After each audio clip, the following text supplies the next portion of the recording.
राधे राधे सभी को। कैसे हैं आप सब? होप करती हूँ आप सब बहुत अच्छे होंगे गाइज। अभी अभी गई है करवा चौथ और करवा चौथ के बाद आ जाती है होली अष्टमी। तो होली अष्टमी का व्रत जो रखा जाता है वो संतान की लंबी उम्र के लिए, उनके अच्छे स्वास्थ्य के लिए और भविष्य में वो हमेशा आगे बढ़े, तरक्की करे, इसलिए रखा जाता है। और जिनके संतान नहीं होती वो भी इस व्रत को रख सकते हैं और होली माता उनकी मनोकामना जल्दी ही पूरी कर देती है। तो इस बार होली अष्टमी है 24 अक्टूबर 2024। होली अष्टमी का व्रत रखा जाएगा 24 अक्टूबर को। तो होली अष्टमी का जब व्रत रखा जाता है तो हमें कुछ जरूरी सामग्री भी चाहिए होती है पूजा करने के लिए। तो आज की वीडियो में मैं आपके साथ यही सब शेयर करने वाली हूँ कि हमें कौन सी पूजन सामग्री इस व्रत में पूजा करने के लिए चाहिए होती है। तो चलिए, सबसे पहले आपको चौकी लगानी है नीचे जमीन पर। तो उसके लिए सबसे पहले आपको एक चौकी चाहिए। चौकी नहीं है तो आप पटा भी ले सकते हैं, जिसको पटड़ा बोलते हैं। तो आप कुछ भी ले सकते हैं। उसी के साथ साथ आपको एक लाल कपड़ा चाहिए उस पर बिछाने के लिए, और कपड़ा धुला हुआ साफ सुथरा होना चाहिए। उसी के साथ साथ आपको एक होली अष्टमी का कैलेंडर या फिर माता की तस्वीर, होली अष्टमी माता की तस्वीर आपने मढ़वा के रख रखी हो तो आप उससे भी पूजा कर सकते हैं, क्योंकि कैलेंडर जो होता है वो आपको हर साल चेंज करना होगा। लेकिन अगर आपके पास तस्वीर है तो आप हर साल उसी से पूजा कर सकते हैं। और यहाँ पर देखिए, हमें 2 जेघड़ चाहिए। जेघड़ मतलब घड़े, करवे नहीं यूज होते यहाँ पर। करवे वो होते हैं जिनमें इनमें हॉल बना होता है, मतलब टंकी बनी हुई होती है जिनसे हम अर्घ देते हैं चांद को करवा चौथ पर। तो वो करवे होते हैं। ये होती है जेघड़, जिन्हें कलश बोला जाता है। एक तरह से आप घड़े या कलश कुछ भी कह सकते हैं। इनमें हॉल नहीं होता, इनमें टंकी नहीं बनी होती जिनसे हम जल देते हैं। ये नॉर्मल होते हैं, जैसे एक लोटा होता है उसी तरह के, लेकिन ये मिट्टी के बने होते हैं। तो मिट्टी के बर्तन जो होते हैं बहुत शुभ होते हैं, इसलिए हम इन्हें लेते हैं। और यहाँ पर हमें ढक्कन जरूर चाहिए साथ में ढकने के लिए। बिना ढक्कन का हमें जेघड़ नहीं लेनी।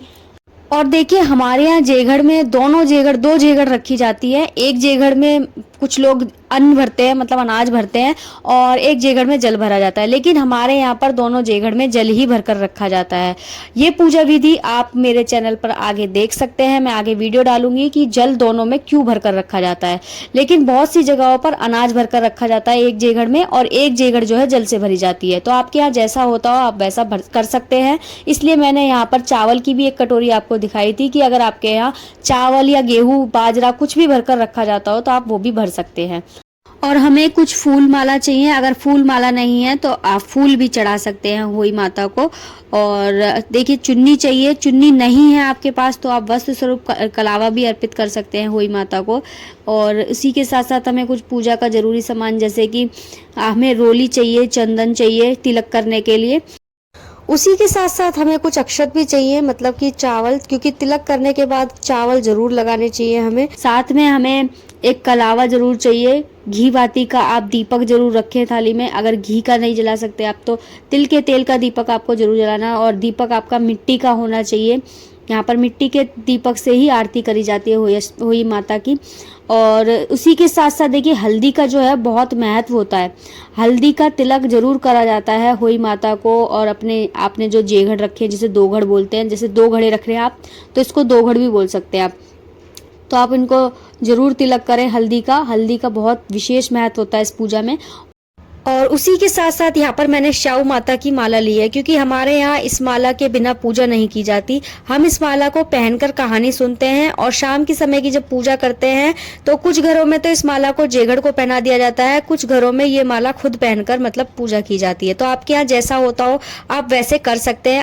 और अगर आपके यहाँ ये माला नहीं पहनी जाती तो आप बिना इस माला के भी पूजा कर सकते हैं। वैसे इस माला के लिए मैंने एक वीडियो अलग से बना दी है, आप मेरे चैनल पर जाकर से चेक कर सकते हैं कि इस माला को हम कब पहनते हैं, कैसे पहनते हैं, क्यों पहनते हैं, और इसमें इस माला को कब तक पहने रखना चाहिए, इस माला में बीज जो है कब कब बढ़ाए जाते हैं। तो ये पूरी डिटेल में मैंने एक वीडियो अलग से बनाई हुई है, आप जाकर उसे चेक कर सकते हैं। उसी के साथ साथ हमें भोग प्रसाद चाहिए। भोग प्रसाद में आप फल का भोग जरूर लगाएं। और देखिए, आप जो भी खाने में बना रहे हैं, जो भी भोग में बना रहे हैं, जैसे कि पुए, पूड़ी, हलवा, क्योंकि देखिए यहाँ पर जो है पकवान बनता है और जब माता को भोग लगता है तो आप जो भी अपनी रसोई में बना रहे हैं उसका भोग जरूर लगाएं। और अगर कुछ नहीं है आपके पास तो बताशे का भोग लगाकर भी आप इस पूजा को कर सकते हैं। और उसी के साथ साथ हमें कुछ बायने का सामान चाहिए। बायने में हमें सूट साड़ी जो भी आप अपनी सासू माँ को देना चाहते हैं वो सूट साड़ी निकाल कर रखें। उसी के साथ साथ उसके ऊपर कुछ श्रृंगार का सामान भी आप रख सकते हैं, चूड़ी बिंदी, मेन सामान जो होता है। तो 5 या 7 जो भी कुछ आप रखना चाहते हैं वो जरूर रखें। उसी के ऊपर आप थोड़ी सी दक्षिणा रखें अपनी इच्छा अनुसार।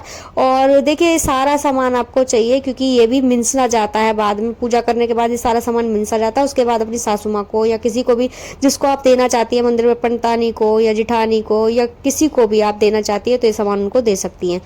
तो बस होली अष्टमी व्रत के लिए यही पूजन सामग्री चाहिए होती है हमें। होप करती हूँ आपको आज की वीडियो अच्छी लगी होगी। अगर अच्छी लगी हो तो प्लीज़ वीडियो को लाइक शेयर कमेंट करना बिल्कुल ना भूलें। अगर आपका कोई सवाल है तो आप मुझसे कमेंट करके पूछ सकते हैं। और मेरे चैनल को भी जाकर जल्दी जल्दी सब्सक्राइब करें क्योंकि मैं बहुत सारी अच्छी अच्छी वीडियो इस टाइम डाल रही हूँ और डालती रहूँगी आगे भी, अगर आपका प्यार और सपोर्ट बना रहा तो मिलती हूँ आपसे नेक्स्ट वीडियो में किसी अच्छी सी पूजा विधि जानकारी के साथ। तब तक के लिए राधे राधे।